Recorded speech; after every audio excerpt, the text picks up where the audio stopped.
Welcome, everybody, to another episode of the Game Informer Show, everyone's favorite show. It's certainly mine. I'm your host, Ben Reeves. This is the show where we inform you guys about games, joined today by an eclectic crew. Dan Tack, how's it going? Hey, everybody. It's great to be here. I'm here on the Game Informer Show. What up, yo? Yeah, I know, no blazer, but we got a shirt. It says the Game Informer Show. I love the Game Informer Show. I love you. I love everybody here. I love everybody in the audience. Yes. Let's go. Oh, yes. And yes. Anding, Brian Shea. Hi. Hello. Sorry, I tried to match Dan's energy. It just didn't happen for me. You were very, very close.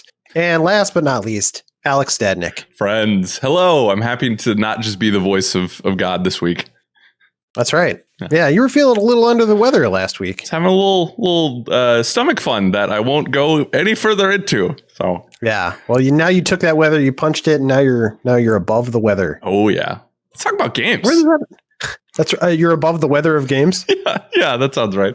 That's what that expression means, everybody. Well, we're here to talk about a bunch of good games, everyone. It feels like there's a few games of note to talk about this week, which is exciting. So we should just get right into it. We're gonna jump into our playlist, the stuff we've been playing. Dan, do you want to go first?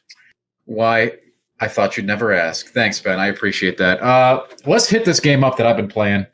It graced the Game Informer cover, by the way. Amazing cover. And not just because I wrote it. Magic Legends is the game. It's the Magic style, I should say it's the Diablo style Magic game, correct? Yeah, certainly. That's exactly what it is. It's meant to be the marriage between worlds of the Magic the Gathering collectible card game and a Diablo-like. That is the game. We checked it out last year. It was on the cover. Well, a year and some change. And that was our first look. And now it's out into the world in open beta, no wipes, monetized. So this, we could have a whole segment on the podcast, and we probably should, about what the hell does open beta even mean anymore. I like all the qualifiers too. It's like when you go to browse the Steam page, it's like ordering a fancy coffee. It's like no foam, extra. It's because it's difficult. Latte, early access. Right. For one developer, beta means something different than another developer. Alpha means something different. There are no more rules. Beta doesn't mean anything anymore. This to me is a launch, just to be fair. Okay. They're calling it beta, but like you said, no wipes. You can keep everything and you're paying for it. So it's basically a launch. I think, it's free to play, but when you do have a battle pass when you've got a shop that goods can be purchased in, and when you have permanent progression, to me, that's a launch and that's not a beta. But that's just me. Everybody's got a different opinion on every side of this thing. So I think there's a couple of marketing guys who have a different opinion. It does seem today that you can keep that beta tag as long as you possibly can, so that you can use it as a shield against anything that comes your way, right? I mean, how long did Fortnite have the beta tag? Years. I mean, it was the biggest game in the world for like 3 years, and it was still like beta. I mean, hey, I'm still in beta. Yeah, Dan is still in beta. So bad. Okay, I'm still in alpha. Actually, we're just reaching beta stages. Well, how is this particular Diablo like, Dan? God, you know what? It's a mixed bag, Ben. There's a lot of really cool concepts here. I love the concept of it. Obviously, I love the combat on the surface. It's really clean, really cool conceit with the cards. Cycling through, building decks, upgrading your cards. That is all really cool.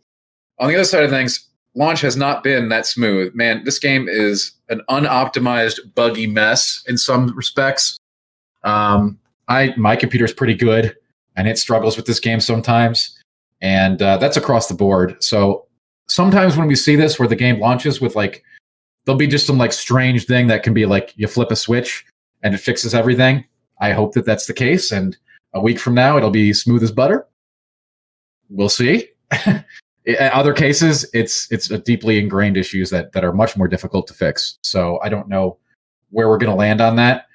The cash shop right now, I don't know how insidious it is. We'll have to, again, that's hard to tell after a couple days of play. Right now, I'm still in the, if I was a cynical gentleman, I'd say the new player onboarding, loop to get me into that store. The honeymoon phase. This isn't a mobile game or anything like that. Listen, everything I played so far, I really like. I love the concept of being able to play all my favorite Magic the Gathering colors and translate that into ARPG stuff. And it's got all the open world pseudo MMO elements in there. So it's kind of like Destiny when you're walking around the world. There's world events, world bosses, all kinds of stuff is happening and trying to catch your attention as you go and do your standard quests and stuff. You can team up with friends. You can dial the difficulty settings to the notch you want for the rewards you want. Again, very Diablo-esque, right? Like imagine being able to put it on Torment 1, Torment 2, Torment 3 with different modifiers and special like realm modifiers that sort of take some of that magic flavor. It's like, oh, if I'm in Zendikar, the realm flavor is this, and there's added realm nastiness to add to the difficulty level. But these games are hard to gauge early on in the early days. I'm quite enamored with the gameplay at this point. And we should say, like, how much time do you think you've spent with it so far? 10 hours, 10, 15 hours. Good yeah. job. And again, I haven't paid anything yet. I'll probably get the battle pass. That's what I do. If I like a game and I'm playing it, I usually get the battle pass. That's the new loot box, right? I've written extensive words upon that whole transition of monetization, but that's neither here nor there. I want to talk about the game. And the game is Diablo Magic. And for a lot of people, that's a big sell, right? But again, we got launch issues pretty hard out the gate here. So let's and it's all just technical stuff you're saying? A lot of it is technical stuff. I won't know about the other stuff until I've put another 10 hours in, probably until I see what the concept of the end game is, right? I've been going through the story. It's really kind of neat as a story. You go from zone to zone. It's nothing like mind-blowing or anything, but you go through the realms of Magic the Gathering, right? You get to meet zombies in the black-coated zone. You know, you fight giant monstering lumbering green tree things in the green zone. You know, the red zone's full of goblins and fire and dragons and oh my! It's got exactly right. All the zones translate well to their color counterparts in Magic the Gathering, and you earn cards, you earn rewards, you do dungeons, you go through the open world areas. You might team up with other players for a few seconds to do world events, and you explore. And it does have layers of progression way above what we saw back in the day when we did the cover story, when the only progression was sort of building your deck and upgrading your cards. Now they have a whole like paper doll to put your gear on and an artifact system on top of that. So lots of different ways to progress your character, including a Paragon-style Diablo system where it encourages you to play a bunch of different classes, which are just like, you know, color-coded mages, in order to up your whole like account level, your meta level, which will give you similar perks to a Paragon system. Like, you know, your minions get 1% health, you get 0.5% more drop rate, little things that encourage you to keep going. You mentioned building a deck a couple times, which, you know, is on point with the theme of Magic, obviously. But how does that work? How does that translate into an ARPG? So you're playing with a deck of 12 cards. These are your spells. These are you're numbered 1 to 4, essentially, on the keyboard. That you just get this from like chests or something, or fighting monsters. How do you get? Yeah, they can drop. So quests can give guaranteed drops. That's how you're going to get like your core bread and butter cards. Like, I'm a black mage, I'm going to play with zombies. So you'll get those from, you know, a quest in the realms of Innistrad. Those of you who know Magic know Innistrad is sort of the cosmic horror zone. My favorite set of all time, almost, probably. I don't want to go on record with that, but it's got to be close. You know, morphing, transforming evils of the night, werewolves, right? Vampires and other cosmic aberrations, right? That kind of thing. Yeah. So you go into that zone, you're going to find cards like that by doing the quests. You know, and then they go into your deck, and then you just cycle through those as attacks. Like, are they you can. How does that work? Every character class has its own like attacks that are bound to like the standard right click. You know, so like swinging your sword, or in this case, it'll be like shooting blue magic mind bolts, or siphoning dark life leeching magic.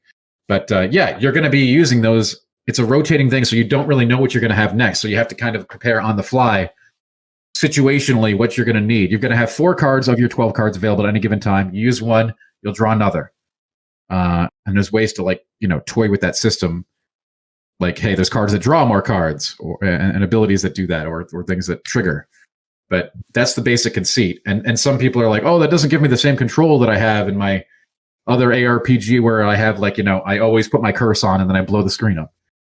The variance actually in that respect has been nice. I like it. I play a lot of other ARPGs, all of them, and the there's something very satisfying about completing your build right and just going to screen and annihilating everything in 0.5 seconds and trying to reach your maximum efficiency.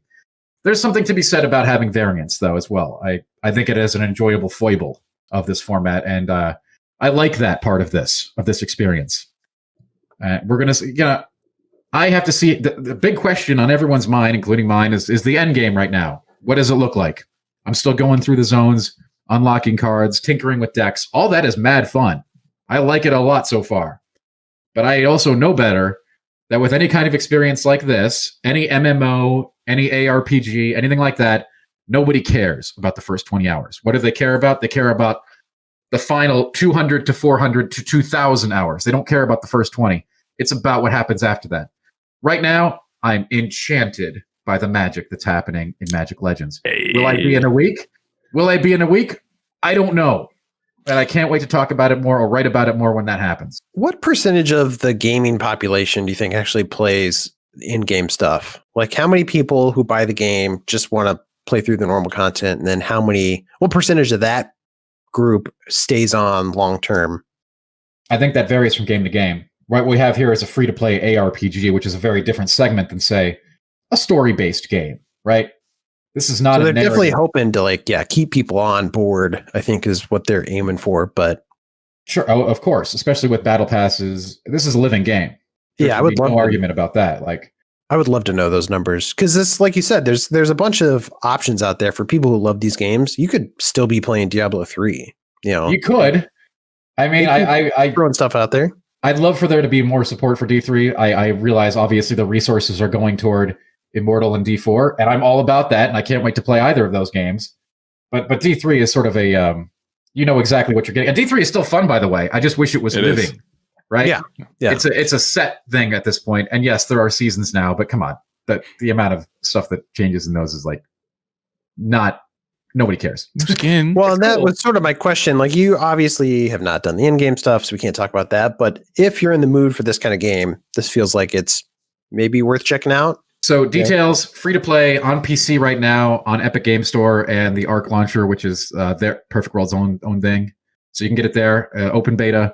It is coming when it does launch, and we can debate what kind of changes can happen between open beta and launch and this kind of launch, but that's a whole podcast.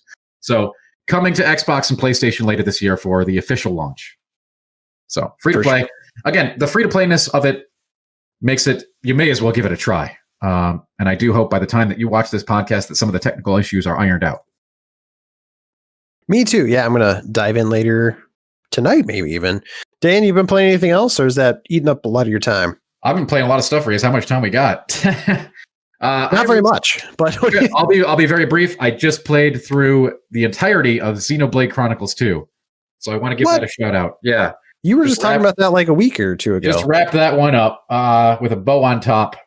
And I thought it was a pretty good JRPG overall, better than the first game. I want to say, ridiculous story and a lot of other things that JRPGs come under fire for frequently. But the combat in that game, once it gets going, which takes, unironically, this is the game that people say, oh, it takes 40 hours to get good. This is a game that has tutorials pop up after 50 hours of gameplay. Like 40 hours? I can't believe it, right? The combat in this game, though, JRPGs are often, turn-based, and they get memified by saying, oh, I really tried really hard in that JRPG fight. I used ice on the fire guy. And that is it, right? A lot of the times. This game does a lot of really intelligent and very cool things with a combo element system that make it very, very entertaining and rewarding to play. The combat is really good. Really, really good. All right. Thank you. There you go. All right. Yeah, thanks for that. Yeah, I also wrapped a JRPG this last week. Yakuza Like a Dragon. I finally finished it. I dusted that one off. Well done. It felt like an epic journey for sure. But if anybody's on the fence about checking that one out, I recommend it. And you don't really have to know Yakuza inside out to play it. I think you can dive in and enjoy it as your first Yakuza game if you want. What did you think of the ending? Yakuza, you already love this one. I liked it. Spoiler-free discussion here, but yeah, I thought just in general that story was wacky but fun. I'm just trying to put my finger on it because it's almost like a soap opera or something, because it's definitely over the top at times. It's a little bit maybe overwrought at times, but I was actually enjoying those elements of it. I enjoyed the narrative in a way that I haven't enjoyed a game narrative in a little while. So it was kind of fun to dive into Yakuza Like a Dragon. I recommend it for anybody who's out there. And it got me to the point where I was like, I kind of want to be playing more of a game like this. I might look for another JRPG, and Persona 5 sitting right there. So I was like, well, maybe. So still tempting, still thinking about it. We'll see. Strikers. Yeah. Well, you got to play Persona 5 before you play Strikers. I probably should play Persona 5 first. But yeah, if Yakuza just felt like this epic journey to me, Persona 5 is like, what, twice the length? It's like 150 hours or something, isn't it? You'll get it done in like 110. Oh, whoa! do it in a weekend. That's fine. Yeah. See you guys next week. It's a good weekend. Let's do it. Yeah, I was gonna say, another game by a Japanese developer you should probably play. Animal Crossing. Comes up every week now. Yep. Running joke. Is it your goal to get me to play it? Is that what? Not until it became 2 weeks in a row, and I was like, sure, I'll run with this a little bit. I feel like I should wait 5 more years and then, or you know what I should do is I should play the original Animal Crossing. I should just Ben, just wait for the next game now. You can't be that far off. You might as well just wait for the next game if you're going to dive in. Yeah, well, that's what I say every time. All right, well, I'm playing Super Mario 3D World, as I've been saying for the past few weeks here. But how close to the end are you? I'm on my second playthrough right now, and I'm at the final world. So, are you going for all the stars? Because that's the other thing I've been doing, going for all the stars in 3D World. I haven't done it in Bowser's Fury, but I'm doing it in 3D World. I'm trying to get to Champion's Path on this playthrough, which is just an absurd level if you haven't ever played it. I played it on Wii U, and you can actually watch. I think it's a video of Dan Reichert and Kyle Hilliard playing it back when the Wii U was, Nintendo's system and 3D World was a new thing. They did a video of the hardest Mario 3D World level, and it is just, and even if you don't want to watch our stuff, there's a ton of videos out there of Champions Road, and it's nonsense. I beat myself over the head for 2 hours last night playing that game, and I still didn't finish it. It is rough. It's so good though. I in a weird way like it because I kept coming back and I was swearing the whole time, and my wife was like, "Are you okay? Are you having a bad night?" And I was like, "It's Mario. He's destroying me." But yeah, so I'm actually I'm still slowly but surely replaying Final Fantasy X. We can skip over that, but you'll be pleased to know I'm starting to replay another game. The Legend of Zelda Breath of the Wild. Oh, he's doing it. I've heard of that one. Doing it, man. So I have not played the DLC of that. So I'm going to start a new file and play it with the DLC kind of incorporated into the experience. I'm still very, very, very, very early on, but I'm excited to dive back in, see if my initial impression holds up on a second playthrough. I'm glad I played that game. Doing the DLC mid game is smart because then you can, you can take advantages of the upgraded Master Sword.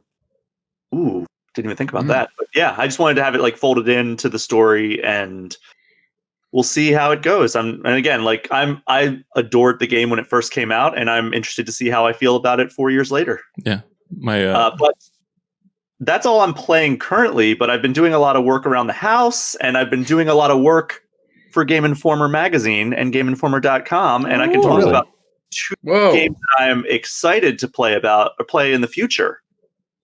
What games are these? What? And? And? Suspense. Yes, it is new Pokémon Snap, which... okay, tell me more about this work around the house. So yeah, I cleaned up my storage, I'm organizing my baseball cards, I'm getting my yard set up for spring and summer. It's exciting times here in Minneapolis. But new Pokemon Snap. Is it everything you dreamed of? Times in Minneapolis in spring and summer, new Pokemon Snap coming out in April. And I had a chance to see the same level played both during the day and during night to see how it differs. And first of all, I'm pleasantly surprised / not at all surprised that it retains the same basic formula.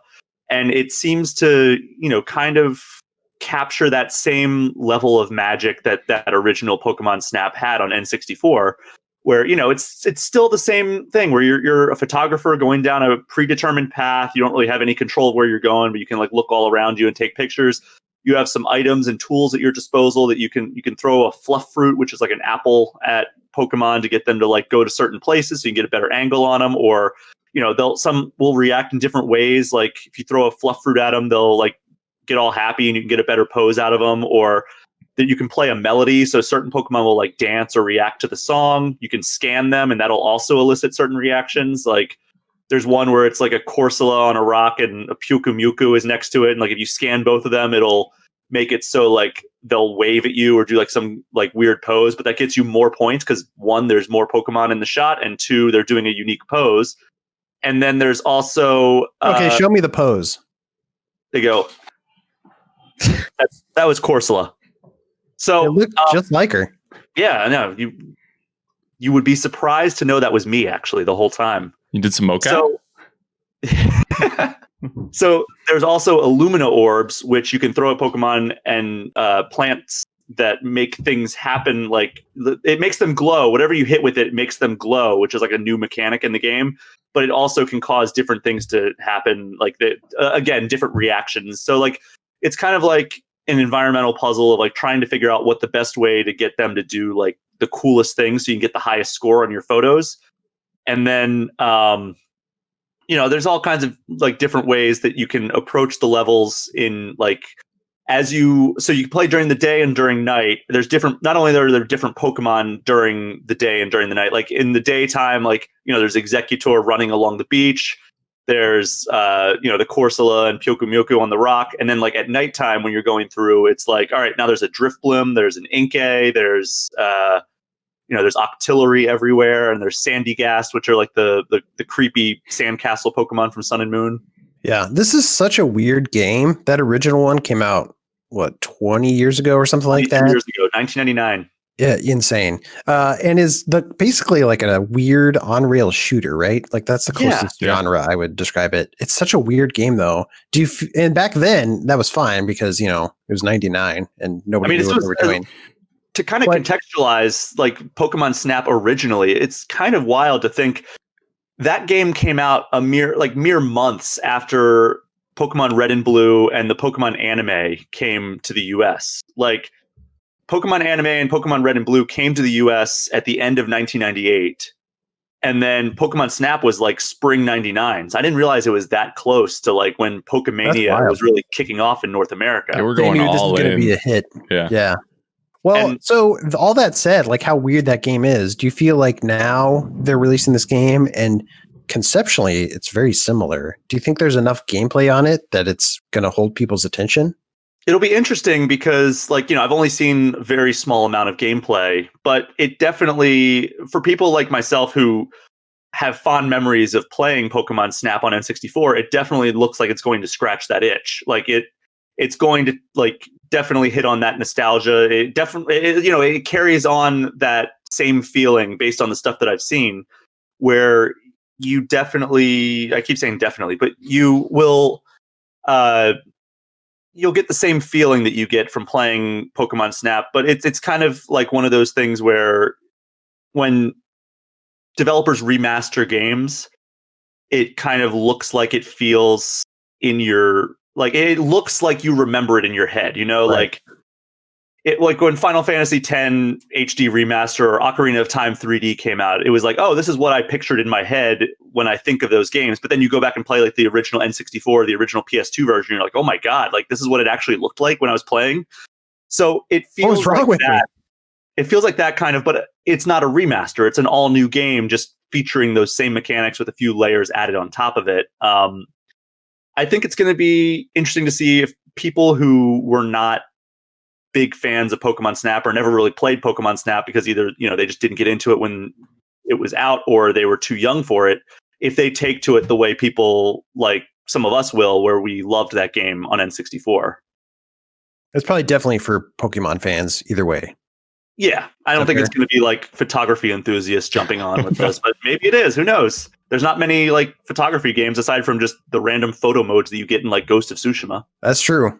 We talked about it late last year, but Alba Wildlife Adventure, yeah, that game has photography in it, and that's worth checking out. Just a short plug there, but yeah, that was a fun game.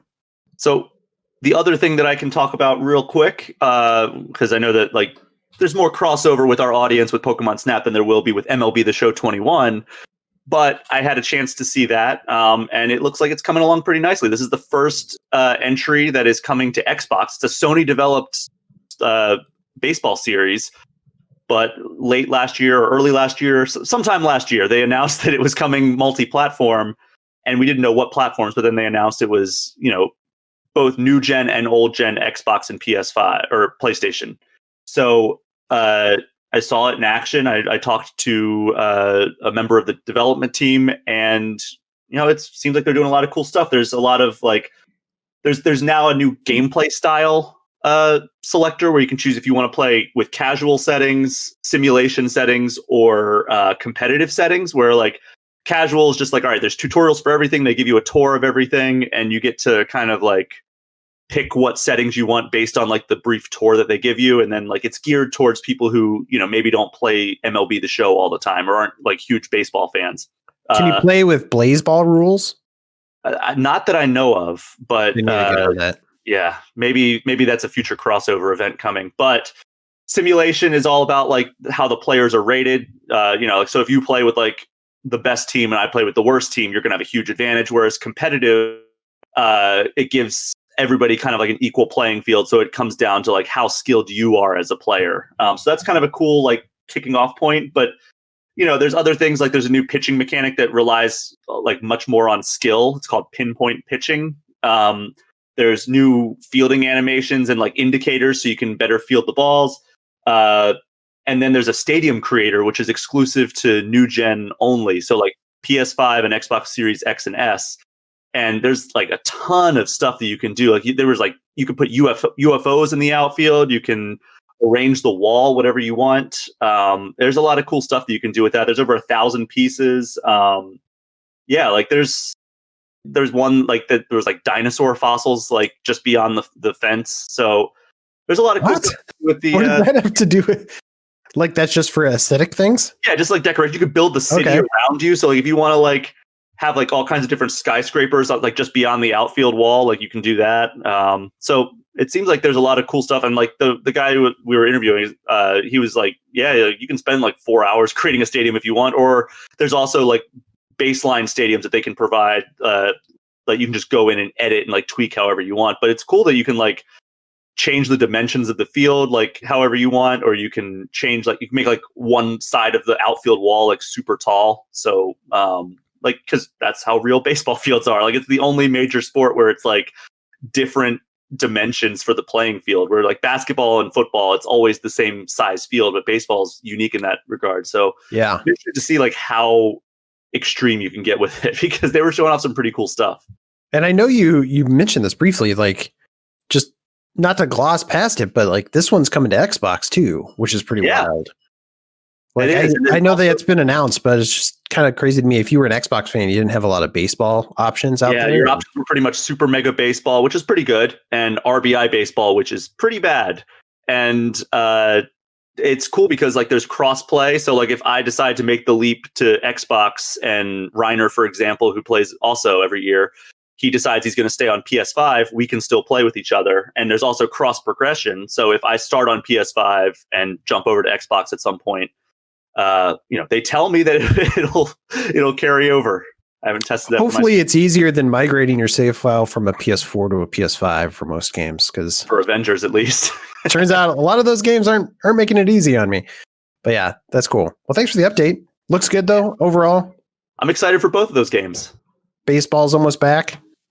Almost back, baby. Almost back, baby. Yeah, I'm looking forward to playing that on April 20th, and then April 30th is Pokemon Snap. Yeah. You'll be busy in April, turns out. Alex, send us home. What have you been playing? I'm here to talk about It Takes Two, everyone's favorite Mary-Kate and Ashley movie. It's just great. Oh, yeah. Is that the one where they ate the pizza? Sure. That's what kids in the 90s did. I've been told. I was just a wee babe back then. No, It Takes Two from Hazelight Studios. Joseph Ferris is the director on the game, if you remember him from the Game Awards. But famous for the Game Awards. Yeah, I like that he's developed multiple acclaimed games. And you're like, the guy you know from the Game Awards. Also developed and a Way Out. Yep. Yeah. So I haven't truthfully been super into those kind of games. The split screen aspect of always being in that, it always threw me off. But I finally got got a chance to get my hands on with It Takes Two, which, if you don't know, it's another always co-op game. It centers around, unfortunately, a family who is going through a divorce. It's parents and a kid. And through the magic of child's tears, Rose, the kid, basically takes the souls of the parents and puts them into these dolls that she made. And it's this bizarre. And then she tortures them. Yeah, that she starts to pin them, and it's a whole thing. But it's Mom and Dad will kiss again. As the dolls are crying together and stuff like that. Yeah. Anyways, it is this Toy Story vibe, but like a little darker. Like they're willing to like kind of go like actually kind of get in depth in love and loss, and in a way that I guess I wasn't expecting.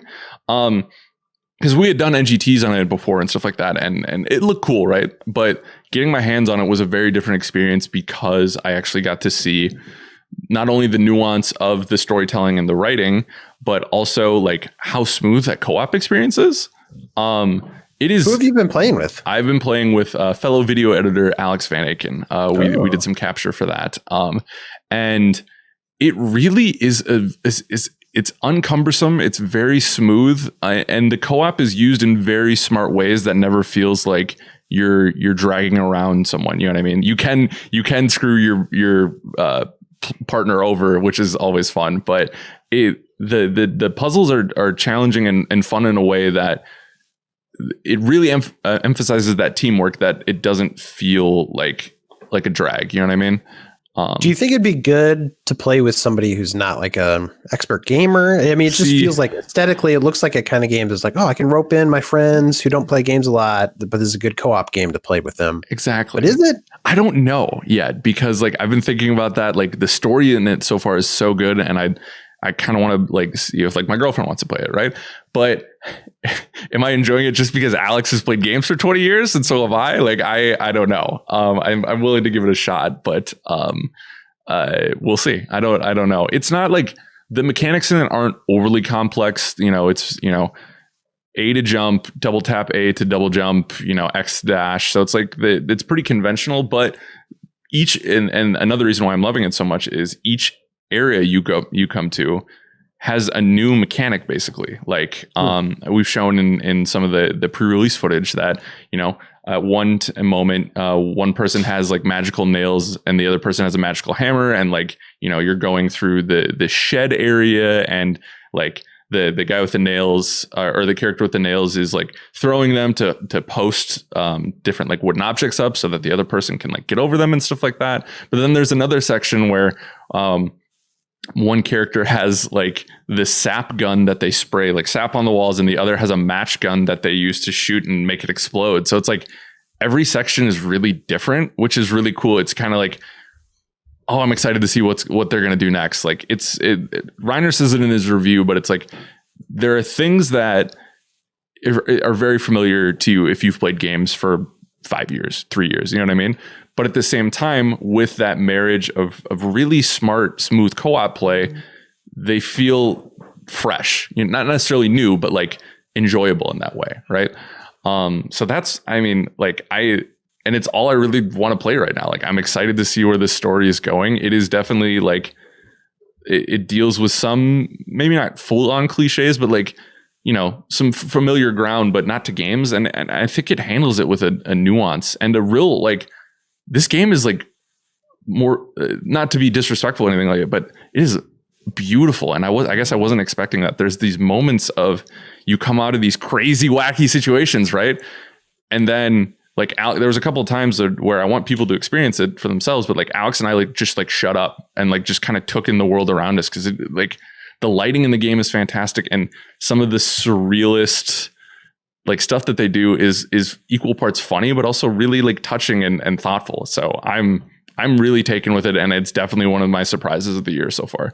That's awesome. Yeah, you mentioned Andrew Reiner reviewed it for us. He gave it a 9.25. Mm-hmm. So he really liked it as well. He definitely complimented just the range of different gameplay mechanics on hand. Like every few moments, you're always doing something new, which sounds really nice. And those are the kind of games I love playing as well. So definitely worth checking out. I just to highlight again, you do have to play it co-op. So make sure you're playing it with a buddy. That being said, they do have a really cool thing that they have the buddy pass. So if one person owns the game, they can just invite a friend over Xbox Live or PlayStation Network or whatever to play it as well. So like if you have a friend or if you want to split the cost of the game, that's a good way to do it. If you're still quarantining with your significant other or your partner, might as well give it a try. I don't know if a game about divorce and is good right now. I don't know, but give it a try. So yeah, it sounds cool. It sounds like you were also playing another game that was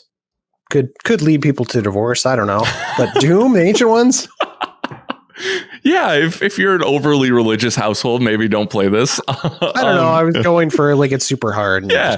Oh, there we go. Yeah. Divorce your spouse for some reason. So it's a bit of a leap, but we got there. We landed face first, but we got there. Yeah, I am playing the DLC for Doom, the Ancient Gods Part 1 and 2. Doom was one of my favorite games last year, and I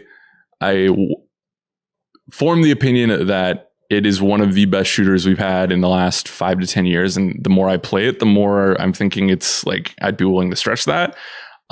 You're specifically talking about Eternal there. Doom Eternal, excuse me. Yeah. I love like 2016. Well, it's a part of that, right? Like sure. Doom 2016 was like, I feel like the great first impression. And then I love what they cranked up everything in Eternal and made it rocking. And the DLC is no different. Sounds like they just keep cranking that dial. It sounds like this is even crazier than Eternal. Like if you thought Eternal was hard. Like I was like, I feel like I'm, I can rock that 1.1 KD in most shooters. Like, I'm decent, right? I jumped into Ancient Gods Part 1 with probably 8 months of separation from beating the main game. And I thought I had put it on nightmare difficulty. Like I said, I checked it multiple times to make sure I was playing it on like normal or whatever. Cause I'm a casual gamer, but it is very much centered on it's for people who have beaten the game, who are familiar with it, who love that formula and turning it up to the max. They start you with all the guns from the main game, all your upgrades, and they're just like, go. This is this insane world. The demons are coming back. Like, you didn't fully vanquish them in the main game. Like, here's what you have to do. And there was like the first hour I was playing it, I was like, this is frustrating because I don't have that muscle memory. But once it started to click and I started to remember that and move more instinctually, there are very few shooters that capture that feeling of in the zone better than Eternal and the Ancient Gods. Like there's just such a rhythm that you get yourself into that is hypnotic, and it feels so good. And once you start to chain those weapons together and kind of understand the maps of them, it is such a good time, and I'm really enjoying it. But it is brutally hard in a way that I don't think the main game was. Wow. All right. Well, thanks for sharing. Sounds cool. Worth checking out. Maybe if you're a huge fan, at least. Be wary. I would say now, if you've always been interested, I would say get that main game on Game Pass right now. Play that, like go through it to really get your feet wet and get those controls down, and then go right into Ancient Gods Part 1 and 2. Don't sleep on it. Yeah. That's a good point too, because if you take a break from Eternal to Ancient Gods, you're going to be rusty. Mm-hmm. You're not going to like that. Yeah. So great. Well, thanks guys. Thanks for sharing the games you've been playing. I know Brian and Dan, you guys have to run, but maybe we'll take a break and I'll try to rope in some other editors and do something fun. So stay tuned. All right. And we're back, everybody. Welcome back to the Game Informer Show. I'm Ben. I'm still here. Got Alex. He's still here. And 2 newcomers joining the crew. Well, new to the show. They've been around for a while. Joe Juba. Fresh face, Joe Juba. That's right. And the freshest face, Liana Rupert. Is this like a podcast or something? Like, what are we doing here? Yeah, we're podcasting. That's why I invited you in this room. Oh, wow. Surprise! Dope. Let's do it. We're going to do a little segment we like to call La Loca Vita. It's where we reflect on the Vita. There was some news earlier this week. A report kind of came out that Sony might be shutting down the PlayStation Vita, the PS3, and the PSP stores. So we thought this was a good time to kind of reflect on the Vita specifically, because we like that little system. Leanna, you specifically, you wrote a feature, the 10 best PlayStation Vita games that you should buy before the store shuts down. So you have some fondness for the system, I take it. I do. The Vita deserved so much better. When The Gamer is where that report came from, and when I saw that, my heart just kind of shattered because I don't know, with the Switch's popularity, I was like, it's time for it to shine again.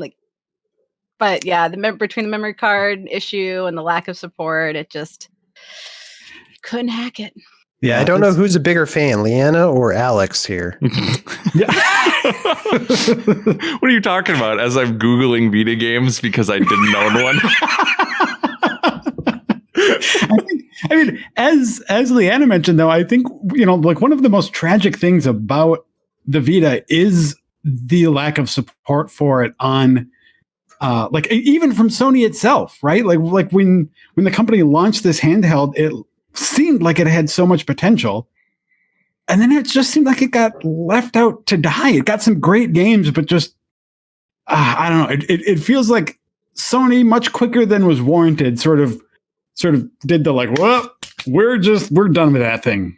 And I feel like Sony does that a lot. Yeah, it is kind of a shame. Do you think that's because that was also the heyday of the 3DS, which is top 5 or 6 selling console of all time at this point, or video game system?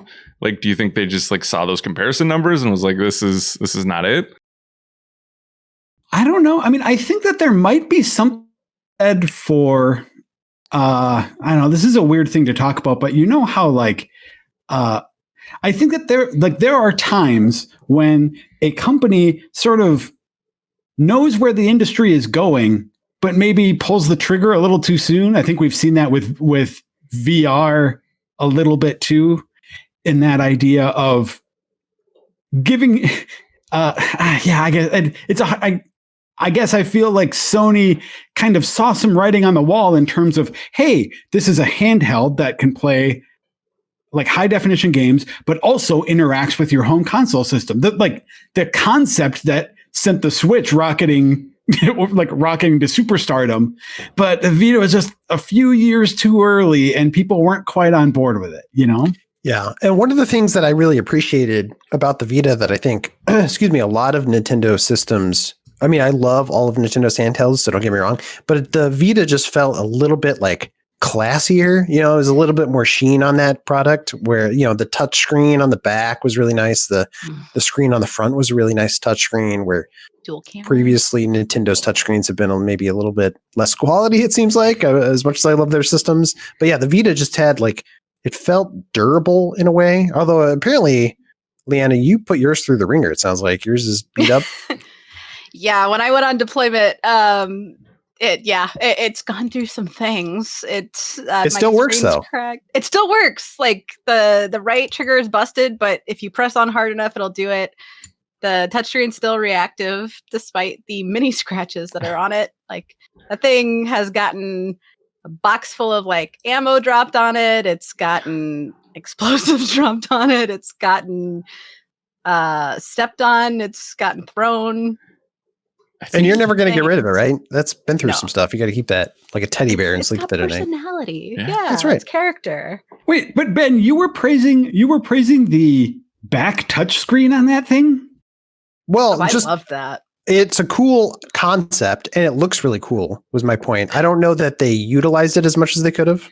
Oh, maybe I just have big sausage fingers, but every time I was there was so many times when I was trying to play a game there and something weird would start happening. I'm my game's broken. And I realized that that my hands had sort of drifted and were accidentally rubbing up against the rear touchpad. I hated that thing.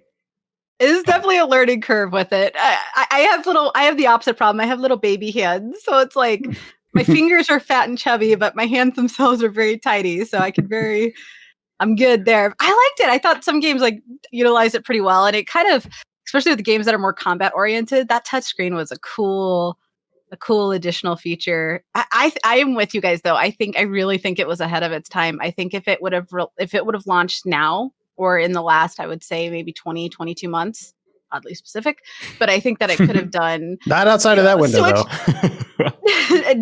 That's the cutting off point. But yeah, Switch has been doing so well, and the demand is there, and people are traveling more, and it's just not now, but maybe starting to travel more again, but we'll see. Yeah, I mean, for all of those people who are like calling for games, the whole like bring it to Switch refrain. People don't want a game on Switch because they want to sit on their couch and play it on, it's like, that's not what people are asking for when they ask for that. They want that sort of a great game on a great portable system. And I feel like the Vita could have been that. But like, I remember one of my favorite memories is playing, and I said this in the feature, is even the games that don't play well, like Dragon Age Inquisition, don't play it on the Vita. It's terrible. Like the controls don't match. But I like like. Can you play it on the Vita? You can, because the remote play feature, yeah. Oh, right. I guess theoretically any PS4 game can be played on the Vita, right? Which was such a cool feature. And I remember I was sitting out. We had a hammock outside, and I had like a glass of bourbon.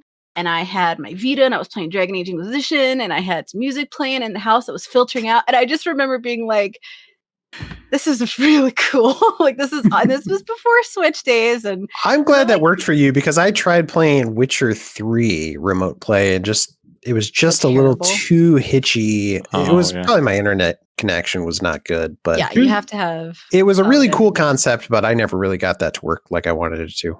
My remote play story is I was playing. I was bringing my Vita into the office, bringing it to work to play some Diablo 3 Reaper of Souls over my lunch break, right? Because that's when that game came to PS4. It's when it came to console. Yeah. And the way I beat the main campaign of that game for the first time was just like at my desk with weird stuttery frame rates trying to fight the final boss of Diablo 3 via remote play. And like that was my big climactic finale to that campaign. It was not great. Yeah, it didn't work well at Inquisition either. Like trying to like get up to a rift and stuff was just kind of running into walls and hoping for the best. I don't think we missed much, honestly. The idea. Yeah, I mean, but again, conceptually, just the idea of being able to take any game on your console and send it handheld, like you cannot deny how forward-looking that was. Yeah. But whether it was I'm sure that an intersection of any number of factors, whether it's, consumer willingness, the price of the Vita itself, because in this case, you'd have to buy a Vita and a PS4, right? And then the memory card. Oh god, yeah, the proprietary memory card garbage. They were proprietary, right? They weren't just like normal SD cards, right? Yeah, and then they were expensive, and you had to get like a really like big memory because it just ate it up. It was good, it was gone, and a lot of people, it didn't come with any like reliable, substantial internal memory, and that was a dumb move. This is the segment where we fondly complain about the Vita. Well, speaking of fondly, let's finally remember some games. How about that? I think it'd be fun to go around the loop, maybe talk about your top 3 games. Leanna, you want to go first? What's your number 3? And then we'll go around the loop. I would say one of my favorites, it's not an exclusive by any stretch, but I feel like it utilized the Vita features well, and I was actually playing this right after I wrote that feature because I was just so excited to, but the Metal Gear Solid HD collection, just the way they kind of honed in on the combat and utilized the touchscreen and the dual cameras, they did it very smartly, and it felt satisfying. And it didn't, obviously you're playing it on a smaller screen, so you're not going to feel that same feeling you get if you play it on a 50-inch screen, but like, I don't know, it was really satisfying. I really liked how it implemented those touchscreen features, because I don't know, I feel like the Metal Gear series has a very specific combat style, and it just played really well with that, and just being able to play that on the go was really cool. Awesome. Alex, don't list out every game you've ever played on this console. We'd be here all day. Yeah. I know you said you never owned it, but you played around with some of the games on there, right? Yeah. specifically, and I'm so happy we get to. I feel like Guacamelee is not brought up enough from Drinkbox, just in general, like conversation. I think that's especially in this era of the Metroidvania really coming back into fashion, right? Guacamelee is a standout title in that. I love Drinkbox's style in that game. I think it controls beautifully. It's weird. It's quirky. I think that's a gem, and especially I love the sequel as well. But there's just something special about that mix of humor and really tight, traversal and combat. And I love the direct references it makes to its past too, with the Metroid-esque statues for the upgrades, and it's just a beautiful, fun game. And I would imagine when I played it on Vita at my friend's house, probably it was the perfect place to play it. I like what you said too about there's a lot of Metroid style games out there these days, and if you want something that's doing something a little bit different, I think Guacamelee is a good choice because the way it mixes combat and your combat attacks into how you explore the world. Yeah, it's a great game. Yeah, it just feels great, and I think you can get it pretty much anywhere at this point. I think it's on Game Pass, but yeah, it's so good. Cool. Joe, what about you? Can I do a tie for number 3? This feels like cheating. Classic Joe cheating. Okay, it is cheating. I guess one of them that I want to bring up is just is more of an honorable mentions category, because even though they're not specifically Vita games, I might have used my Vita the most for playing PS1 classics and PSP games on the Vita. So even though it's not necessarily games that were built for it, things like the Final Fantasy IV collection, Suikoden 2, Chrono Cross, right? All of these. There's his 3 done. These games that I loved before and had a chance to re-experience on the go. It's that same sense of what people love about the Switch, but I was enjoying that before the Switch. So that's sort of my honorable mentions. But my number 3 game, I think, is Odin Sphere Life Thrasier, which rolls right off the tongue. Yeah, it's a weird name. But Odin Sphere is that Atlas game that originally came out on PS2 that sort of had a cult following develop around it, and many Atlas games became difficult to find. So an Atlas re-released it, but this is one of the most comprehensive re-releases of a game, because they didn't just make it prettier. They really dug in and they changed the combat system. They changed the skill system. So it's the story was the same, but the gameplay was just drastically better than that original version of it. And it was so much fun to be able to go back and replay that game, especially because the PS2 original one had, in some very important boss fights, had some severe frame drops to the point that bosses just became so hard because the system technically couldn't display them correctly, so Life Thrasier is a great way to experience this game that was already good, but then it just makes it better and then adds that component, because it was on PS4 also, but it just adds that component of playing it on the go with easy progress transfer between the two systems. So I recommend that one. Yeah, great. For my number 3, I wanted to highlight a great platformer, the Rayman series. Rayman Legends specifically, I think, is a really, really good game. And I think you can get it in a bunch of other places, but it was a great, handheld platformer. Mm-hmm. And they use the touch screen occasionally, which was kind of fun. I think Origins is also on the system, but I think Legends was just a tiny bit better. It's one of those platformer games that I think can actually give Mario a run for its money. And there's not a lot of 2D side scrollers that I say that about. So definitely check it out if you're in the mood for one of those kind of side scrollers. That game is criminally underrated. Those musical sequences are so good. I have it on underrated? Switch. Yeah, I think so. Oh man, I hear nothing but praise for that game. I guess underrated. Maybe it's just not talked about enough. In this, I feel like it's like when you bring up like best platformers, I feel like it doesn't get quite the love that it deserves. Maybe in the game sphere, but like anyone like maybe like even like half a step out of it, I feel like doesn't get the love. And I think that was still a UbiArt title, right? Oh, that's a good question. I don't know. If it was, I do kind of wonder why they don't make another one. Maybe it didn't, to your point, Alex, didn't sell as well as they wanted or something. But I wish they would make another one. Yeah, I love those. Bring it back. Bring it back. Leanna, what about you? Number 2. Okay, so bear with me because I can't ever say this the right way. It's like when I try to say cinnamon. See, can't say that either. Is Danganronpa? Danganronpa. Yeah, that Trigger Happy Havoc. That I can't ever say the bass part, and every time I try, I do exactly what I just did. But yeah, I like that one because it was specifically built, portable in mind. It first came out in Japan on the PSP, later came out on Android and iOS. Handled beautifully on the Vita. It, murder, mayhem, mechanical, creepy bears. It was perfect, and I really liked the fact that I don't know. It fit it. Like I said, it was built for portable play in mind. So everything about the mechanics, the functionality, the features, it just blended to be a very seamless experience. And it really kicked off this like iconic franchise.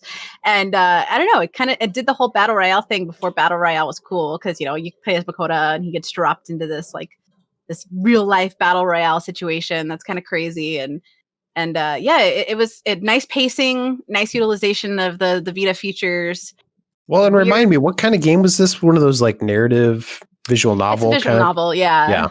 And it's weird. Like it's definitely one of those games / franchises that you play when you're craving something weird. Because there's a lot about it that doesn't make any sense, and there's a lot about it like, how high were you when you made this game? Type questions, and that's my type of game. So I'm down. I'm down for it. And that's usually the one. Yeah, that's the one I always go back to. I think I've played it like 6 times now. I'm glad Leanna brought that one up because that's actually my number 2 also. Except Danganronpa 2 is actually the better one.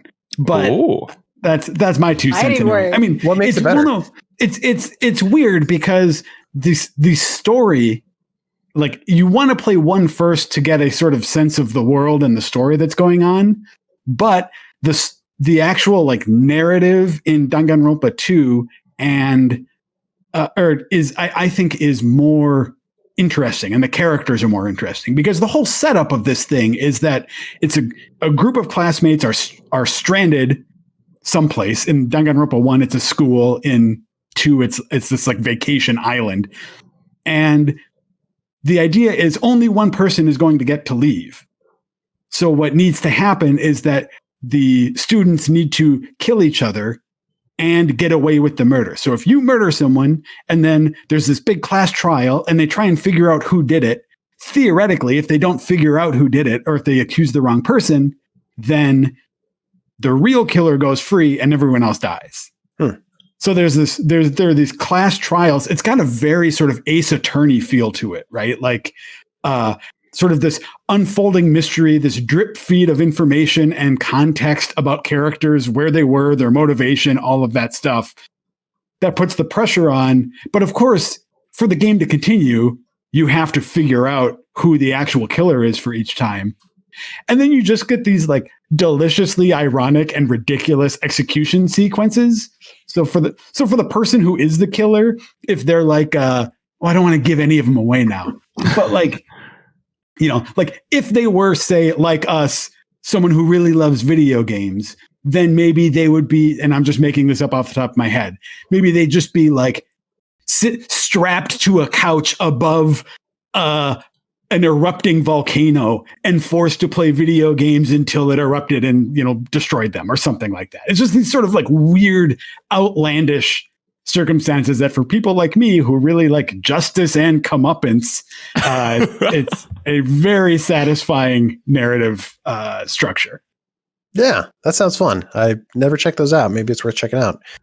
Alex, what about you? You got a number 2? Speaking of UbiArt, one of the underrated gems from that, I guess design style, it wasn't really a studio, right? It was a bunch of designers on it. But Child of Light is such a beautiful turn-based RPG, and I love it so much. I've played it multiple times. The hand-drawn style in that game and the fun combat, but it's a shallow or as deep as you want it to be. It wasn't overwhelming, you know what I mean? And it just had a certain style about it that felt inviting, but also had really great characters and just kind of a fairy tale world to it, right? And I wanted more from UbiArt in general, because I love all those games, like Valiant Hearts and the Rayman games and whatnot. But it was kind of a nice, like, almost baby's first, like, turn-based RPG. You know what I mean? Well, and I've heard a lot of stories of people playing that with their kids. I mean, when you say baby's first, and that sounds it, but yeah. It's not necessarily a bad thing. It's an approachable game that introduces turn-based RPG mechanics, and it also has like a co-op thing going on, doesn't it? I don't remember. I only ever played it single player. It could. Oh, it's been so long since I played that. I don't remember. I feel like the way you guys are like setting this up, like for children and stuff. I feel like bad now, but that's like one of, like, I think 6 or 7 games in my entire career that I gave it a perfect score. Oh, really? Oh my gosh! Wow. Loved, like, everything about Child of Light. I didn't play it on the Vita, and you're making me want to. But it was stunning. It's pure, and, like, magical, but not corny magical. Like, there was a dark undercurrent to that story, and just I don't know, feeling lost, and I don't know. And just with UbiArt games in general, I feel like there was so much heart in it. Like, you could just tell that the people making this really cared about games and the story they were telling. And not that you can't tell that in other games, but I just feel like when I heard something was in the UbiArt engine, I was excited because I knew I had a feeling of what I was going to get from that, right? And I think Child of Light exemplifies that really well. Well, Alex, if you like cutesy games with fun art, you might like Tearaway. Oh, that's my number 2. I'm glad they finally put the version of this out on PS4 so people would finally be able to play it, because I don't think a lot of people dove into it on Vita, unfortunately.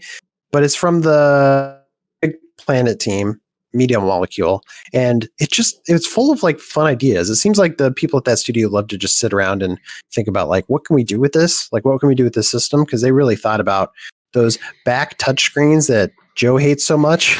You use that a lot. And I like the implementation here, because you would, like, touch it and your finger would, like, pop up into the environment in the game, and you would, like, do different, like, solve different puzzles and stuff that way.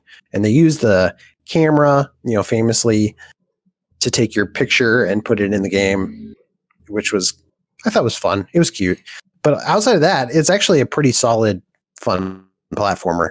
I don't think the platforming in Little Big Planet, especially the first one, was, like, great. It was a little floaty, but this one, they definitely upped their game, and it was a fun little 3D platformer. So worth checking out if you haven't already. Heck yeah. All right. One last round. Leanna, what's your number 1? Dragon's Crown. Dragon's Crown is another Vanillaware. They just do things so well.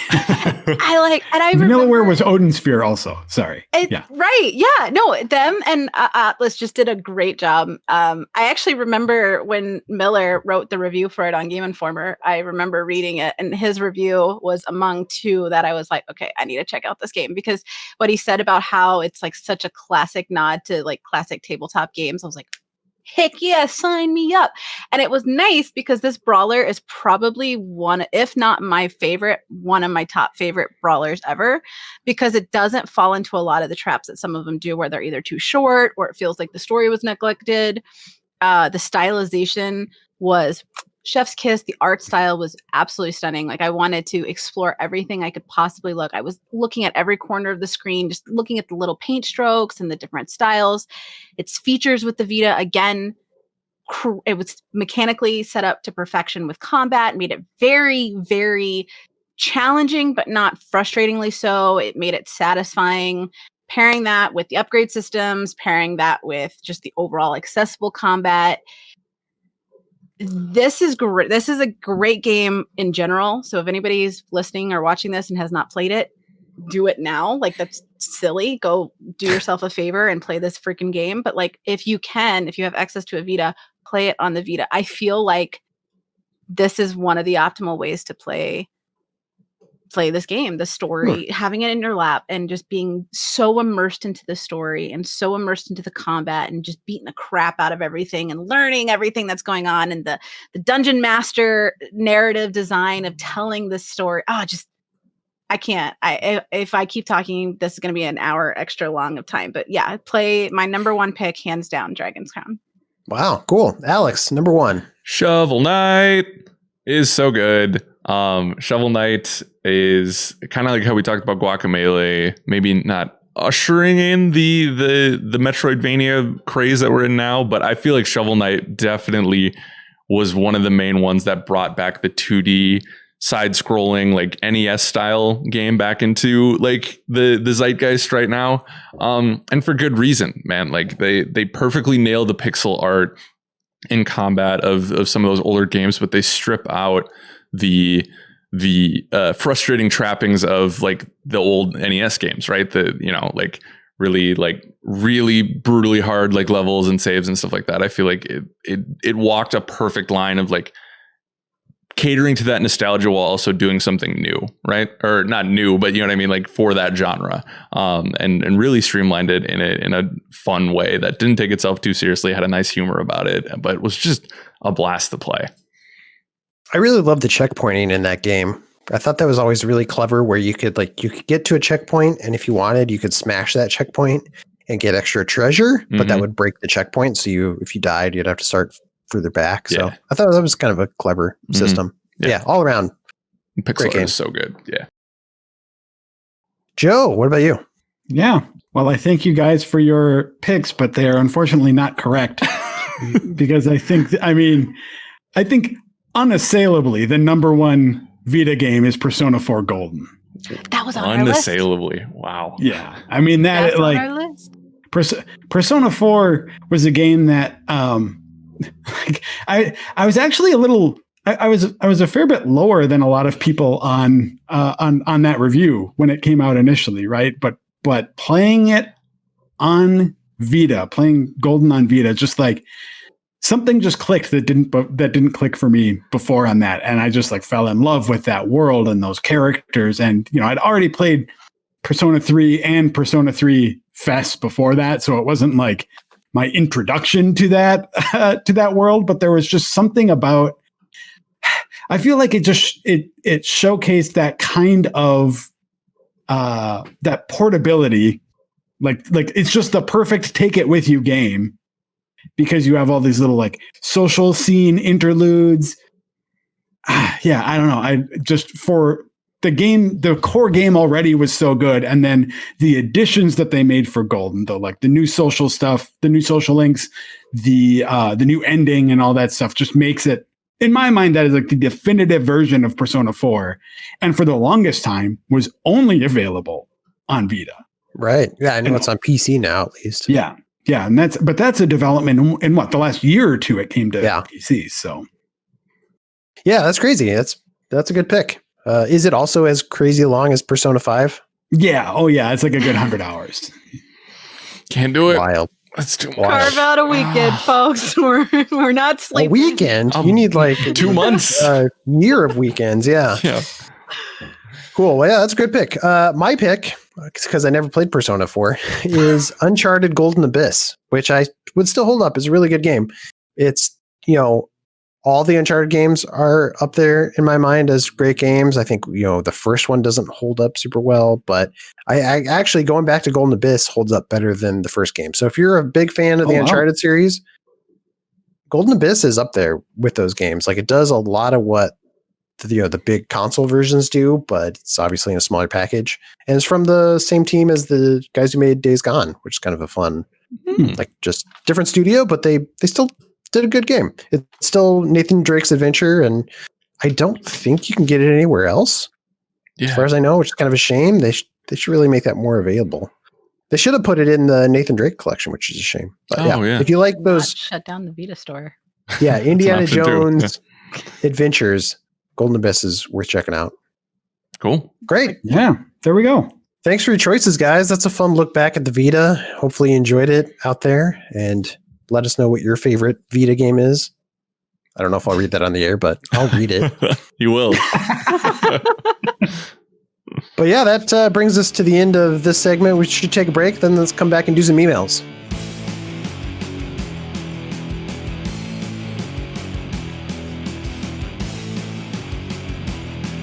All right, and we're back. We're here to do some emails. I got Joe, Leanna, and Alex. You guys are still hanging with me. We're back. You guys ready to answer some emails? Yeah. Yeah. These are emails, as I've said multiple times, that you guys send in to podcast@GameInformer.com. Podcast@GameInformer.com. We love any and every email. We'll take them all. This first one comes in from an Attack Corgi. It says, what developer has the weirdest or wildest reputation? I think of developers that came together from the strangest of circumstances that have vastly different games produced over the years, or studios with a wacky track record of hires. I just want weird stories. Do you guys have any weird stories for an Attack Corgi? I just like his name. It is a great name. Their name. So not necessarily like weird stories about developers, not necessarily the developers that make the weirdest games. You could go either way on that, I guess. The first story that came to mind was I remember being at E3 with Brian Vore, and we were at some party, and Itagaki, the developer who worked for Team Ninja. I always get that confused with, I think he was still at Team Ninja at the time, and they were promoting one of the Ninja Gaidens. And we were at a party, I think it was at the Standard, and they had a pool there, and he was walking across the room and he fell into the pool somehow. And we're like, what happened? He fell in the pool. So he's always kind of a weird, very egotistical guy anyway, but I just thought it was funny that he fell in a pool. That's not a weird story. That's just you making fun of a guy who fell in a pool. I didn't push him in there that you can prove. That's fair. I'd say, I don't know. I would say Suda is pretty weird. Every time I've ever interviewed him, Suda51, it's just a party. Every time it's just like he's so familiar and he doesn't care about formality or anything. And he takes the most epic selfies ever. I think I have an entire photo album of just pictures I've taken with him. And I don't know, he doesn't care about propriety or anything. Oh my gosh, my cat. But also he doesn't care about propriety. No. Yeah, she is upset that she doesn't have her own mic. She's just very upset with me right now. But yeah, he just, I don't know. I like his approach to both media and just to game creation itself. The Travis Strikes series is insane. It has a lot of weird components you wouldn't think of. And there's some aspects of it that kind of remind me of Catherine from Sega Atlas a little bit, but not only that, but just the way he approaches the entire game space. And I feel like Yukitaro is kind of similar, but he doesn't care about being proper or whatever. He's just having fun. And you can definitely, anytime I've ever interviewed him, that came out. He's making games not to be the class developer that is the king of all developers. He's just I thought it was a cool idea. It seemed fun. I hope you have fun too. And I like that. And just the way he approaches it and the stories that he tells and the stories that he tells about the stories he tells about the inspiration and stuff is just wild and unfiltered and free and almost innocent. When we're all kids and we don't really care what anybody, we're just having fun and we just care about enjoying life. And I don't know. I always got that essence from him, and he's one of the he's one that I'm always if there's an interview opportunity, I was hell yeah, let's do this. Good guy. We had Suda himself sitting in on an episode of our Killer 7 Super Replay a little while back. That's right. Well, a little while, 2 or 3 years now, probably. But yeah, that was fun. I think I don't have any great weird personal stories about it. The way I was thinking about that question is more along the lines of just someone I think Swery65, who, if I think of a developer that has a reputation for making games that are unconventional, offbeat, unpredictable, and and a little odd, but at the same time, these are for the most part, I just find myself really drawn into the games that he makes, also from Deadly Premonition to was it JJ Macfield and The Missing. Field of Memories or something like that. Yeah. And then he's got the the game coming up, that Kickstarter game about like a cozy village where people turn into dogs and cats. Is that The Good Life? Is that what The Good Life. Yeah. So it's like you've got a really eclectic spread of concepts in terms of both thematic and gameplay concepts that I would say that he is probably the most erratic in a good way in terms of his output. That's my but did you ever see him fall in a pool? Did you ever push him into a pool? No, I haven't bullied any game developers to my knowledge. No. Okay. Well, that's probably fair. Next email, Jeff B writes in. They say, I've found myself wondering, what one game would I take back in time with me to most impress gamers from an earlier time, specifically the 80s? It's an improvement on time machine technology from the Terminator movies that allows me to bring one game and whatever technology I need to play it. But of course, you still can't take your clothes because that would be unrealistic. Of course. They say, I first thought of World of Warcraft, which would astonish people. It looks really cool, but problem is you can't play with other people because you can only take back a game. So maybe it wouldn't be as impressive as they originally thought. Then the next game they listed off was like maybe Half-Life Alyx, because, it's VR and stuff, which I don't know, I think is pretty good, but they want to leave it up to us. What do you guys think? P.S. I only have a couple of weeks to make my decision. So we don't have a lot of time here, guys. Wait, if you have a time machine, you have all the time you need. Wait a minute. Hold on. Jeff, do you really have a time machine? What's going on here? Shenanigans. Yeah. The Half-Life Alyx call out is really good because I was thinking about what graphically would melt someone's mind, and I was thinking I'd bring back God of War, like the PS4 one, just to show I feel like people would lose their minds and be like, guys, this is one shot. We never change. And they're like, what? There's no loading or anything like that. And just the sheer awe of some of those cutscenes and creatures in that game. You're pouncing on Goombas right now. Just wait till you take on the Time Serpent or whatever that thing was like. You think that game looks better than I don't know, Last of Us Part 2 or Cyberpunk? I think definitely Cyberpunk. I think better than Cyberpunk. I think well, if you have Cyberpunk running on a good PC, I think there is no better game out there to show character interactions and animations than The Last of Us Part 2. I think God of War has a level of scale in it that few games have been able to match. I mean, even throughout its history, right? That fight on Gaia in God of War 3, there's some truly amazing stuff, but just this, how you feel like a superhero in that game, the lore it gets into. God of War is one of my favorite games of all time, but I think just showing that, the one-shot camera angle, showing the scale would probably blow those CRT TVs away. It would be unreal. So that's my pick. I can see it. Yeah, I feel I was thinking something similar to Alex at first, something like God of War or Last of Us that showcases those big set piece moments and stuff. But then I also just think back to how stupid I was in the 80s and how amazed I was by just something like Dragon's Lair. And I think that I would have been the most impressed by just the most photorealistic game. Mm-hmm. And that's not to say that The Last of Us, but they're still stylized in some way, right? Yeah. I think that I would probably choose, and this is funny because this is a game that I personally don't really even play or care about, but if I was to amaze myself in the 80s, I would bring back the most recent Gran Turismo game.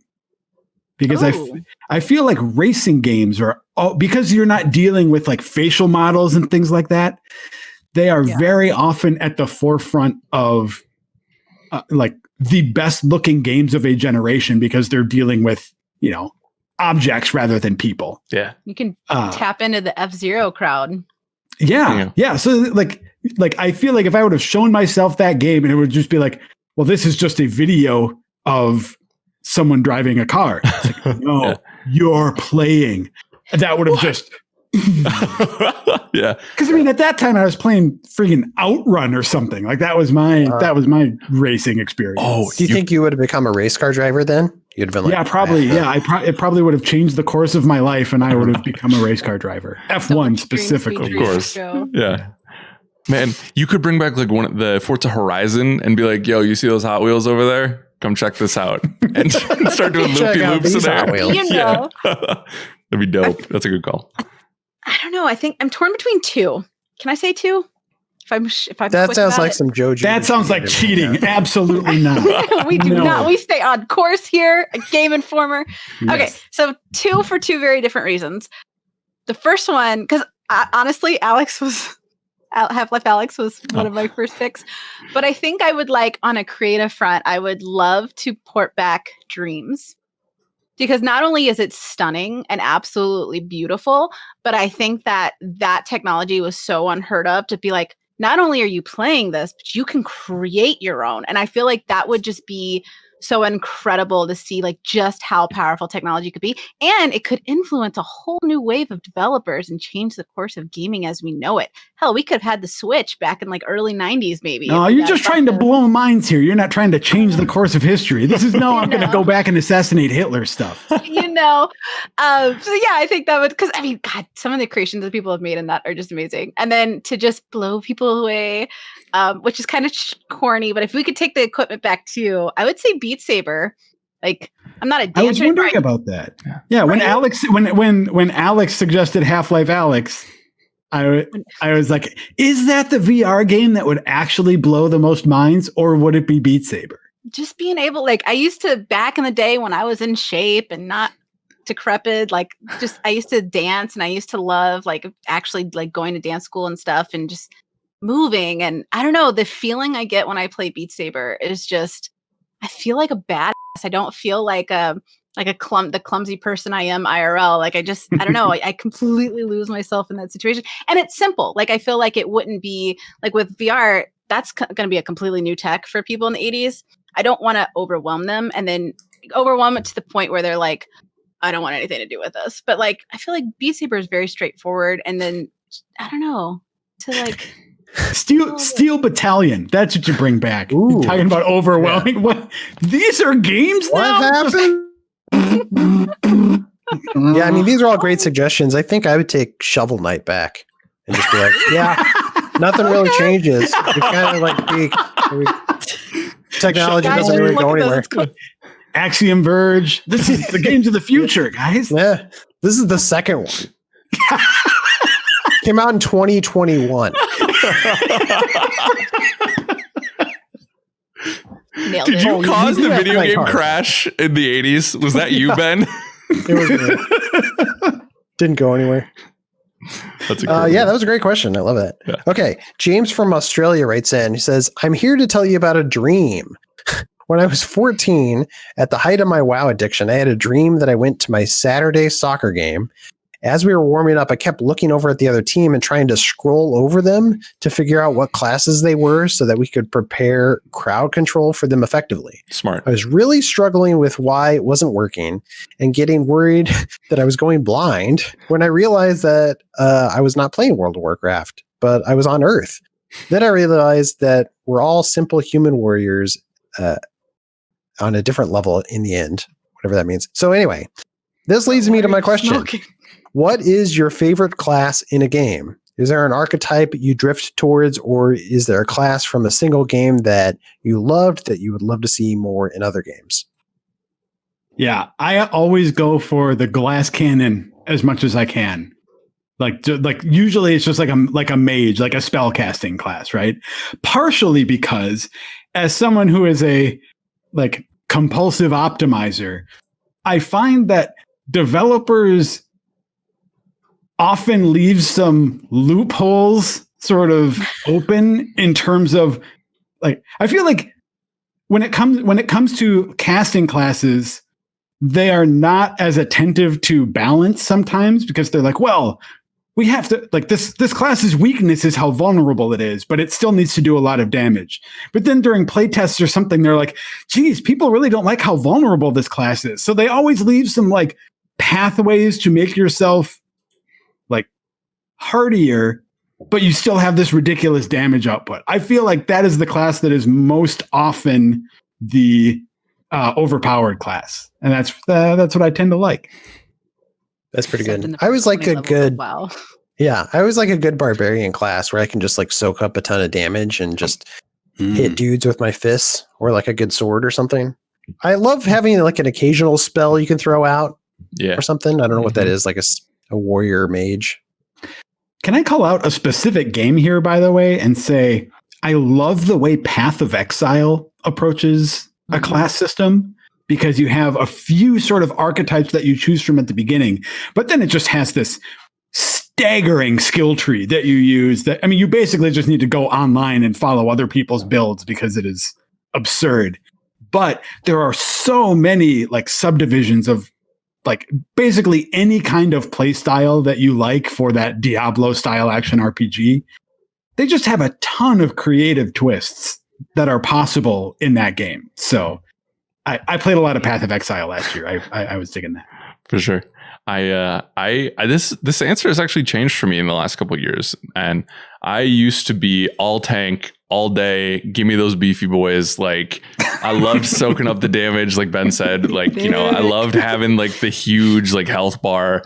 I loved running in and just taking people on. But I'm actually starting to like gravitate more towards like a rogue class, or like someone who hits faster. Like my tolerance for two-handed weapons feels like it's gone down, and I don't know why. Maybe it just comes with age, right? But like I've found like it's like, you know, the heavy swings and stuff like that is like still good and stuff, but like I like, and maybe it's actually my attention span. Sorry, I'm going over like a whole like psychology course of my own head right now, but like I just like the faster hitting classes. I like feeling like I'm more engaged that way. You know what I mean? Depending on like whether it's Diablo or another ARPG or something, but it's weird. I've seen that change in me. I still like playing tank. If it's not overly over cumbersome, but definitely something that hits a little faster these days. Yeah. If you're talking about like tabletop RPGs and not video games, I love the rogue classes. They tend to be the most like versatile ones. Mm-hmm. I thought you loved bards, Joe. I thought bard was your favorite. Yeah, bard's not my favorite. I feel like is there a story there? Not particularly, apart from the fact that I think I just have a hatred of bards that stems from Edward the Bard in Final Fantasy 4/2, right? That is like, his main ability is just hide. I mean, same. Hide? Same. What a wiener. So then I just like, he's just sort of instilled in me from a young age, just like a bards are wieners. And it's always been that way in That's incredible. You bard head.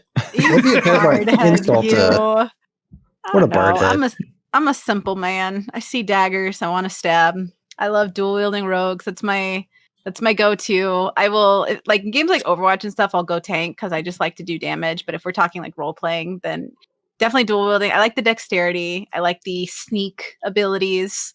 Although I will say I rolled, I think, my 6th character now in Baldur's Gate 3 because I like pain, and I tried out the new druid class, and that is so satisfying. I don't know, animals. I want to pet all the animals and love them and tell them they're pretty and cherish them always. So if we're gonna go into more specifics, I really love druids or barbarians, cool. But I think that is one of my other favorite classes is the pet class, whatever version that is. Like just having a bunch of minions that I can have do my work. That's always great. Hell yeah. Isn't it fun how different we all are? Yeah. All the different answers. Let's cool. Celebrate it. Next. Well, actually, that rounds up our emails because I want to make time. We have time for March Mayhem. Last week, we started this where we're having different characters go head to head to compete in a battle royale, basically, to see who's going to end up to be king of the nerds. I don't know. We'll see. Or this is going to go through March. I think next week is the last week to send in your combatants. So if you want to see a matchup, send it in.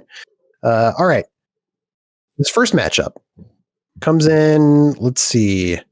Oh, I don't have the name on this one. I'm sorry. It just says, oh yeah, sorry, I misplaced the name. But this first matchup They say Nathan Drake from Uncharted versus Joel from The Last of Us. Wait, hold on. What are the terms of combat here? Like, are we in an arena? Or the Tetris L shape? Yeah, they're in an arena and they're battling. I think they have all their traditional weapons. Let's say. Have you never watched March Madness, Joe? Isn't this how they do it in the NBA? Yeah, I was in Vegas for March Madness once, but I thought it was different. No, you must be mistaken. I should say I was in Vegas while March Madness was happening. I wasn't there for it. Yeah. Yeah. Wild side. I think unless Joel catches Nathan like sneakily, like he's sneaking and catches him off guard, I think Drake would take it. I mean, no way. Down. I think no. What? I mean, what does no Joel way. have? What does Joel have that Nathan Drake, may I say, is desperation? Is alive. Like he has. Like, he is like Joel. You do not live as long as Joel lived in a post-apocalyptic society by some like Abercrombie model being able to knock you out with a punch of the jaw, right? No way.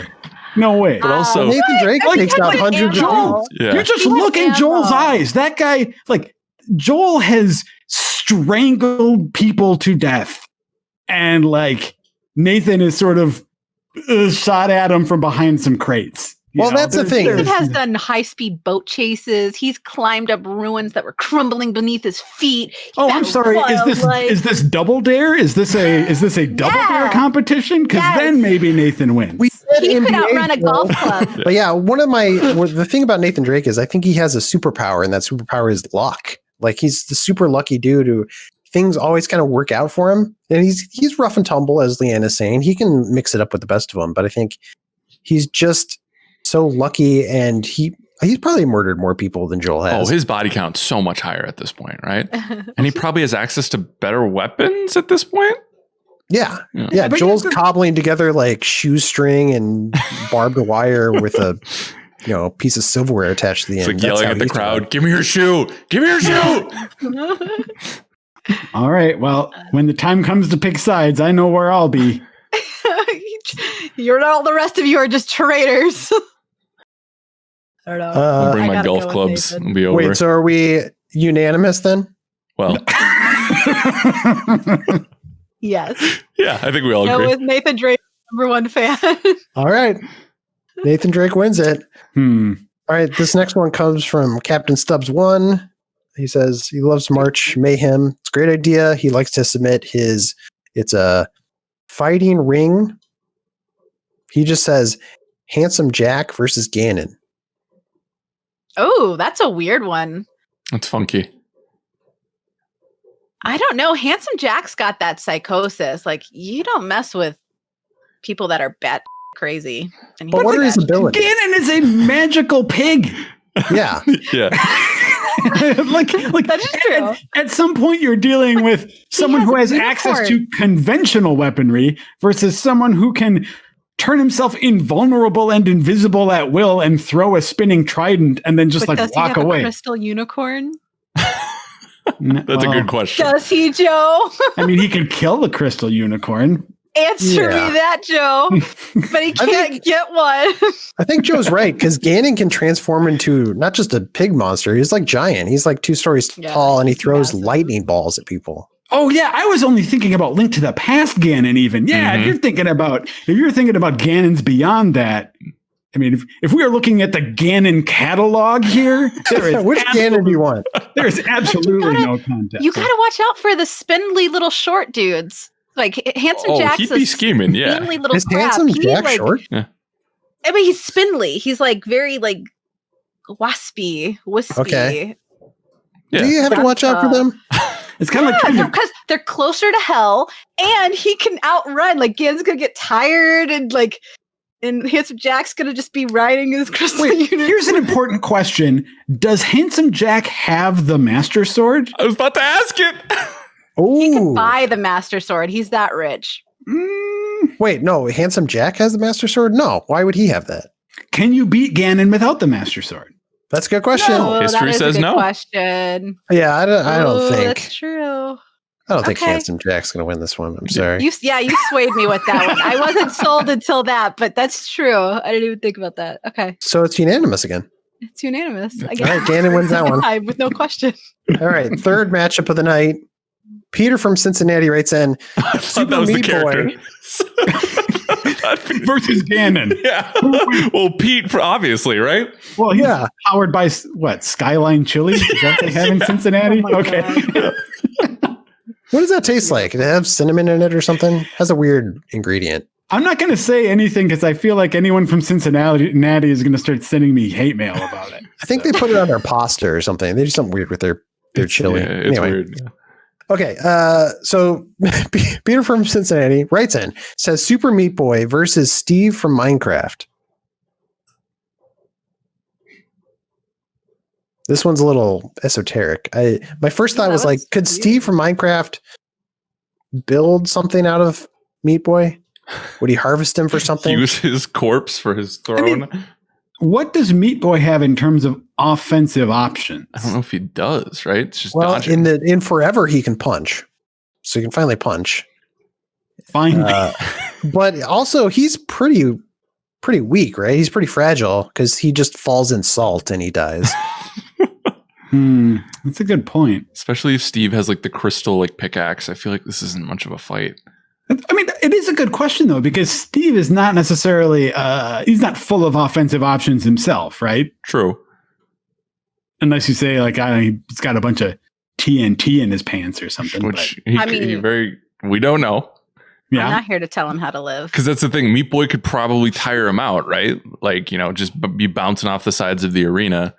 But like all it would take is one good swipe, and you explode into meat blocks. I'm not gonna lie. I've never played a Meat Boy game. Really? So I don't know. I've liked them in concept, but I've never actually. And I think I actually own Meat Boy, but I think I've ever played it. Liana, is that a collector's statue behind you? You've never played it? Yeah. So let's say, but here's a mechanical approach to it. Is Meat Boy doesn't have health, right? Those are one-hit kills. Oh. So, I mean, Steve at least has hearts. He can take multiple blows. Meat Boy can only take single hits. It's like one hit and Meat Boy's done. So unless this is like Meat Boy's power is that he gets to try things infinitely. Quick restarts. I was going to say, with 100 Meat Boys. Could be. Oh, truly the Hydra of video games. No, I think it's Steve. Yeah. I'm going Steve. That's the only one I've played. I like the idea of him defeating Meat Boy with salt, though. Can you make salt in Minecraft? He could turn him into jerky. There you go. That's a good point. Use him as a consumable for the next fight. Well, yeah, that's what I was wondering. Like, what do you do with meat? Podcast I've been on where we talked about cannibalism. No, we're not. He's meat. We're not going into that. Yeah, he is meat. He's literally meat. Although, wait, if you think about it, we're all meat. We exactly. Which ergo cannibalism. Okay, next. Here we go. Final matchup of the night. Ready? James B writes in. Geralt of Rivia. Okay. Am I saying that right? Geralt. How do you guys say Geralt. it? Just call him Big G. Of Rivia versus Sora from Kingdom Hearts. Geralt. I knew it. Hold on. I'm trying to think of my argument for Sora here, especially because it's you two. Pause. His pants are unreasonably baggy, and he has very large shoes. So. Yeah, I think his just straps would get caught on something as soon as he tried to like pull out his keyblade or something and trip on his own giant shoe. Without his friends. Girl, he can kill you with his powers. He can kill you with beheading you. He could kill you with his massive chest of glorious manliness. Henry Cavill is not playing this one, just for the record. I mean, do you think Geralt would get drunk on all the whining Sora does? He wouldn't. Clip it. Yes. That's really good. You have to clip that because that was awesome. Yeah. Yes. And for that reason alone, he wins. See, Sora can like call in friends, right? That's to your point, Liana. But also, wait, is that? Like through summons? Yes, so that's his ability. Yeah, that's one of the things that everyone loves about March Madness is when teams call in other teams to help them win. Yeah. Quick, let's summon Michael Jordan. LeBron James got college eligibility. He never went, so that's fair. LeBron James. Yeah, but we can't limit that's part summons are a whole part of Sora's attack set, right? You can't limit he's not that. good without it. He's good. He's not good by himself. You He's need a team. Whiny little whiny boy. I think so. Geralt would have studied that in his book, and he'd prepare and he'd apply some lotion or something to his Yes. And let's be real. The Johnson and Johnson. Yeah. Let me put on my anti-teacup ride oil. Yeah, right. And let's be honest. Geralt would either kill Sora or somehow end up romancing him. Either way, he's and comes out on top. Hopefully, it's the Sora from Kingdom Hearts 3. That he romances? What do you mean? It murdered. I don't want him murdering a child, but I guess early Geralt maybe. All right, fine. Oh. Sorry, Alex. But how old is Sora canonically? Oh, 12 in that first game. I'm sure someone's going to yell at me for that, but okay, so no romancing because that's illegal. Yep, keep that away. Isn't it illegal to kill people too? Details. I think so. Details. Come on, that's why we're in March Mayhem, though. Yeah, we want to see the blood spilled. Breaking the law. Yeah, you shouldn't enter the tournament if you're regardless of your age. If you're unwilling to get killed, don't enter the tournament. You have to sign a waiver. It's a whole thing. All right. I think it's Geralt, which closes out the second round of March Mayhem. So yeah, send in if you want your contestants. This next week is your last week to send them in, and then we'll see who ends up on top. So this week's winners: Nathan Drake, Ganon, Steve from Minecraft, and Geralt. Last week we had Master Chief, Waluigi, Bayonetta, and the L block from Tetris. So congrats to all our winners so far. Who knows who will arrive victorious in the end? Not Sora. All right. No, definitely not him. He never had a chance. I think you're gonna have a hard time beating Ganon unless one of next week's competitors is Link himself. You just wait till that L block comes in, man. Hell yeah. It's all over when the L block searches that enters the chat. Okay. I don't know over that. That brings us to our last segment of the show, a little segment we like to call Get Wrecked. We recommend things to check out. Leanna, do you have anything you want to recommend? Yeah. Reiner did a review of It Takes Two. I think if you're interested, it's a very big pivot from Yosef's previous game, but still has that paired up aspect to it. But his review, I was on the fence about that game. Not gonna lie. Totally was I could see the appeal. Doesn't appeal to me necessarily. His review totally changed my mind. So yeah, check it out. Great. Alex, what about you? I'm gonna hit you with some spicy spice here. Good video game reviews require that you read and watch the review. So go actually read the review for Monster Hunter Rise because it's very good. And Jay did a really great job, and Alex did a really great job on the edit. And you can't form an opinion because you haven't played it yet. So go read the people who have. I think Alex is saying this to some degree in defense of Jay, I think, because the scores came out for that and we're a little bit lower in terms of the spread of scores. And let me just tell you, that is just what happens. Yeah. A review is someone's opinion. Yeah. So there is no objective correct score for anything. The way an average is formed is that there are scores that are higher and scores that are lower, and then there's a score that in the middle that sort of averages them out, right? Yeah. So for sure, Jay had one experience with that game, and I think he actually did a great job making his argument, and making and supporting his points. So I guess that's not my get wrecked, but I would support Alex's support of that review also. And that dude's played 400 hours of Monster Hunter World. So don't come in here with he's never played it. That's why he was chosen for the review. He knows this franchise the back of his hand. Sorry. Didn't mean to turn this into anything else, but and I was just going to highlight, I think we're going to have Jay on next week to talk more about the review. I wanted him on this week, didn't work out, but we'll definitely be talking more Monster Hunter next week, but definitely read the review in the meantime. Yeah. And then my Get Wrecked, another review that I want to point out is on the site right now, Marcus reviewed Devotion, which you may remember as that game that came out in 2019 and then was immediately days later was pulled from the online storefronts because it had this sort of it's pretty hidden, actually. There's a little Easter egg that was a jab at the president of China that then caused this big controversy. And the game is it has been unavailable. And then it was briefly going to be available on, what was it? GOG, I think, was going to bring it back, maybe. And then there was backlash and it didn't come out there. The studio is just released it on their own storefront. It's now available for people to try. And it's like Marcus thought it was just a fantastic and creative horror game. So now you can and it's terrifying me. I don't know how he made it through it. I'm about to pee my pants every time I started. That's the problem I have without playing horror games. So I don't know if I want to dive into a horror game right now. Ooh, yuck. Yeah. Why did you just admit that, Joe? All right. Great option. I was going to highlight a non-review. Something Miller wrote, a top of the table profile. He did 5 sci-fi RPGs to play if you like D&D. There's some good choices in there. He has, the original Cyberpunk Red is in there, which is a really good choice. But then there's also an Alien game, which is cool, and a Star Trek game if you really like Star Trek. So it's a little bit of something for everybody.